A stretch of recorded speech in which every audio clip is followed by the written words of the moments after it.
now we are going to look at part 1, the 4 steps. They have a couple quotes here and words of wisdom to guide you on your journey in chronological order. The first quote says, "One who is slow to anger is better than a warrior, and one who rules his spirit is better than the one who takes a city." This was by King Solomon, Proverbs 16:32. "You yourself must do strenuous work, enlightened ones can only show the way." That's a quote from Gautama Buddha, Dhammapada 276.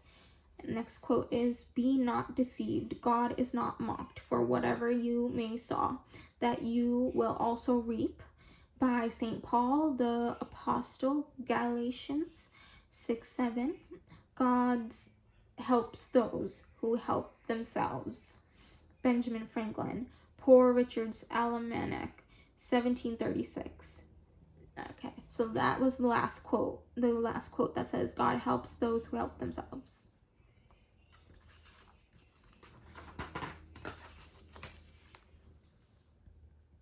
Now we're going to look at step 1, which is relabel.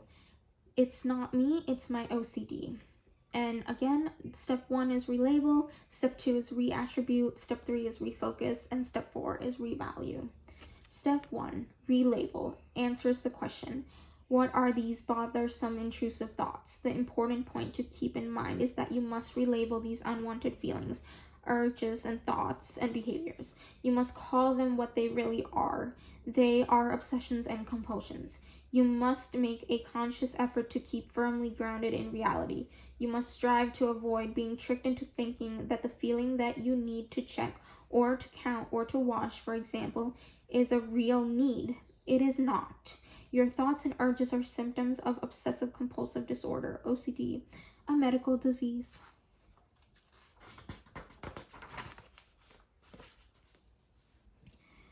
On page 6, the far side is a picture by Gary Larson, and the quote underneath the picture says, "Professor Gallagher and his controversial technique of simultaneously confronting the fear of heights, snakes, and the dark." Okay, so that is the far side photo by Gary Larson, and this is what it looks like. Very much reflective of the brain sometimes. So that is the photo that Gary Larson has put in this book. Professor Gallagher, as you see, has his own ideas about curing patients who suffer from frightening and intrusive thoughts or obsessions. He's actually performing a cartoon variation on what is known in the language of traditional behavioral therapy as flooding. Unfortunately, this poor patient more than likely ended up crazed rather than cured. In working with patients with OCD, our UCLA team has had excellent results using behavior therapy, sometimes in conjunction with medication. Ours is not Gallagher's sink or swim approach, but rather a long-term self-directed therapy we call cognitive biobehavioral self-treatment. As typically, our first consultation with a person with OCD begins with the person explaining with a considerable amount of embarrassment, "Doctor, I know this sounds crazy, but..." The person then describes one or more from the checklist of classic OCD symptoms: compulsive washing or checking, irrational, violent, or blasphemous thoughts, or feelings of impending doom or catastrophe unless some bizarre or senseless ritual is performed. These people usually know that no one is supposed to think such weird thoughts. As a consequence, they feel humiliated, at their wits' end. Their self-esteem has plummeted. Their OCD may well have affected their ability to perform on the job. Very much true. And they may even have become socially dysfunctional, withdrawing from family and friends in an attempt to hide these awful behaviors. Very much relatable. Now we're going to look at, it's not insanity, it's brain lock. In treatment, the person is first assured that the diagnosis is just OCD. It is just the brain sending false messages. We show pictures of the brains to people with OCD that prove conclusively that OCD is associated with a biochemical problem that causes the underside of the front part of the brain to overheat.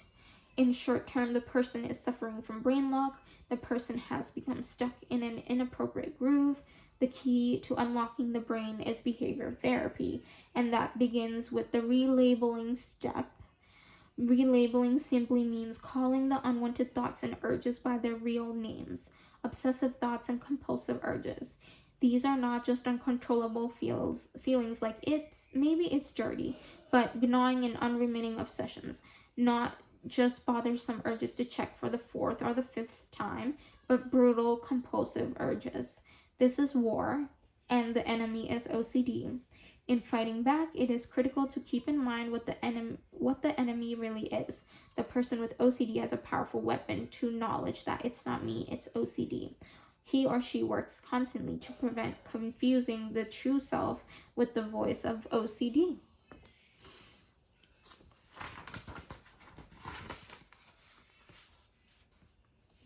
All well and good, you may say, but OCD has a mind of its own. It won't shut up. To this, I reply, yes, it will, but it takes time. Praying for OCD to go away won't instantly make it happen, nor will idle and futile cursing. If you wish to pray, what you should pray for is the strength to help yourself. God helps those who help themselves, and it's only reasonable to believe that God would help someone engaged in such a worthwhile struggle. In this case, it means concentrating on doing the right thing while letting go of an excessive concern with feelings and comfort level. This is, in the best sense, performing a good work. At the same time, it is medical self-treatment that begins with accepting what you cannot change, at least in the short term. Right off it is vital to understand that the simple act of relabeling will not make your OCD disappear, but when you see this enemy for what it is, OCD, you sap its strength and you in turn become stronger. In time, it won't matter that much to you whether the bothersome thoughts totally go away, because you're not going to act on them. Furthermore, the more you're able to dismiss the importance of your OCD, the more you will feel in control and the more it will go away. On the other hand, the more you focus on it, wishing and hoping and begging for it to leave you alone, the more intense and bothersome the feelings will become. Now we're going to look at talking back to OCD, because OCD can be a fiendishly clever opponent and a demonically self-protective one. It will deny that it is simply a false message from your brain. You may say, a plane is not going to crash because I didn't wash my hands again. But OCD will say, oh yes it will, and many people will die. That's the time to show some faith and strength, because you know what the truth is. You can afford to listen. If you sit and fret about whether OCD is going to invade your life on a given day, you're only reassuring yourself more dread and pain. You must say, go ahead, make my day. Just try to make me wash my hands one more time. Then you must deal with the ever-present uncertainty. How can I be sure that this is not me, just my OCD? Well, perhaps there are no metaphysical guarantees that there is no possible relationship between hand washing and a plane crash, but I can guarantee that if you give in and wash your hands again, things will only get worse and the OCD will only get stronger. On the other hand, within a few minutes of refocusing on another behavior and not responding to the OCD, the fear of some dreadful consequence will begin to fade, and you will begin to see the OCD compulsions as the ridiculous nonsense it is. The decision is clear-cut. Listen to your OCD and have your life disrupted and ultimately destroyed, or fight back, secure in the knowledge that is within a few minutes you will begin to feel more and more certain that planes aren't going to fly into mountains and cars aren't going to crash just because you didn't wash your hands or check the lock again. It is a matter of exerting effort so that good triumphs over evil. Now we're going to look at It's just chemical. At UCLA, our patients have come up with amazingly creative ways of applying the 4 steps: relabel, reattribute, refocus, revalue. Chet, who has since successfully controlled his OCD through behavior therapy and is now in dental school, was obsessed by violent thoughts. If he saw a fire, he thought he had started it. If he heard someone had been fatally shot across town, he obsessed that he had done it. He would walk around saying to himself, "Man, you're just one messed up guy. You're a bad person." He was in a dead-end job that he hated and was dealing with debt. These factors made his stress level escalate and his OCD symptoms worsen. Stress commonly heightens OCD anxieties. Very much true. At first, when Shep began relabeling, telling himself that his violent thoughts were just OCD, his OCD would talk back, "Oh, this is upsetting you? Why? Maybe because you really will do it?" By gaining the knowledge that OCD is a biochemical imbalance in the brain, Chet was eventually able to use this phrase with his OCD. "Don't be polemical. It's just a chemical." Which is true. OCD is a chemical imbalance in the brain. Anticipation is an important substep of relabeling. Chet understood it perfectly. Watching a movie in which he knew a violent scene was coming, he would tell himself, "Okay, here comes my obsessive thought." When he did that, it didn't hurt as much. In combating his OCD, Chet was both pragmatic and philosophical. He had always wished that he were 6 inches taller. He reasoned, but he knew that wishing wasn't going to make him grow, and he could deal with being short. He realized it was the shame with OCD. Wishing wouldn't make it go away, but he could learn to deal with it. Chet found another way to best the OCD. Every time he had an OCD thought, he would do something nice for his fiancée, buy her roses, perhaps cook her dinner. Whenever the OCD wanted to make him miserable, he would make himself happy by making his fiancée happy. A deeply religious man, Chet also turned to the scriptures for inspiration and found the comfort in the passage, "The Lord stretcheth all hearts, and he understands all the imaginations of the mind." Chronicles 28:9. Chet clearly understood how this passage applied to him. "God understands my heart and knows that my mind is messed up. I must work to stop beating myself over it." It's interesting to note that there is centuries-old precedent for this. John Bunyan, the 7th century British author of The Pilgrim's Progress, suffered from what we now know as was OCD. Because Bunyan was an intensely religious man, an itinerant preacher who was imprisoned for preaching with adolescents, he was agonized over his OCD-induced blasphemous thoughts. He dealt with his guilt, as does Chet, through a conviction that God would be upset with him for punishing himself or for having false and meaningless thoughts. For this brilliant insight, I consider Bunyan the father of cognitive behavioral therapy for OCD. Okay, now let's look at the impartial spectator. In learning to relabel, it is not enough to shrug and say, "It's not me, it's my OCD," in an automaton-like manner. Mindful awareness is essential. Mindful awareness differs from simple superficial awareness in that it requires you to constantly recognize and make a mental note of that unpleasant feeling. Relabeling is as an OCD symptom caused by a false message from the brain. As the feeling sweeps over you, you must say to yourself, "I don't think or feel that my hands are dirty. Rather, I'm having an obsession that my hands are dirty. I don't feel the need to check that lock. Rather, I'm having a compulsive urge to check that lock." This will not make the urge go away, but it will set the stage for actively resisting OCD thoughts and urges. Interesting. We can learn from the writings of the 18th century Scottish philosopher Adam Smith, who developed the concept of the impartial and well-informed spectator, which is nothing more or less than the person within.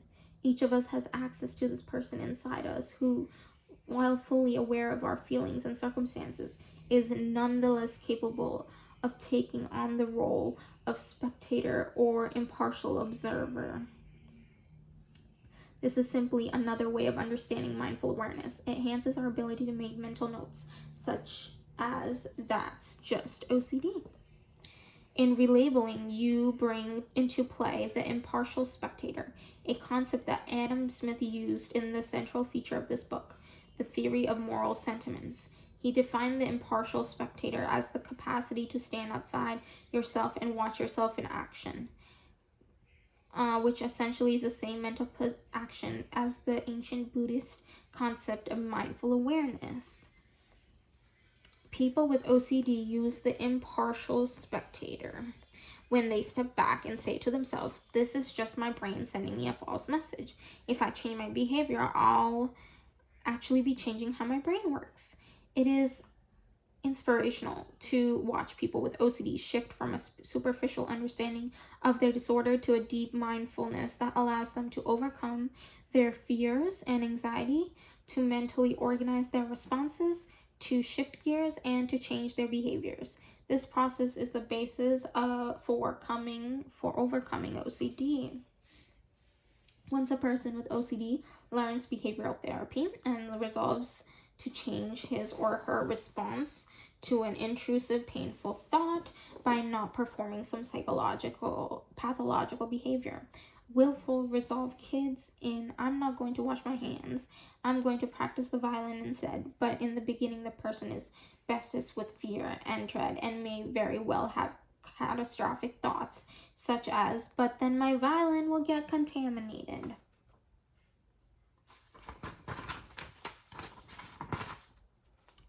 Adam Smith understood that keeping the perspective of the impartial spectator under painful circumstances is hard work, requiring, in his words, the utmost and most fatiguing assertion. Why? Because focusing on the useful behavior when your brain is bombarding you with distracting doubts and disturbing mental aberrations take a great deal of work.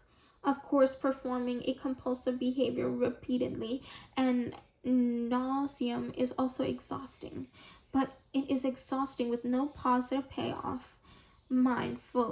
Payoff when the impartial spectator is attended to, when action is done mindfully. It makes a significant difference in how the brain functions, and that is the key to overcoming brain lock. This is what our scientific research at UCLA has known. And then we will look in part two, part two in the part one, and look into reading Who's in Charge Here. Thank you.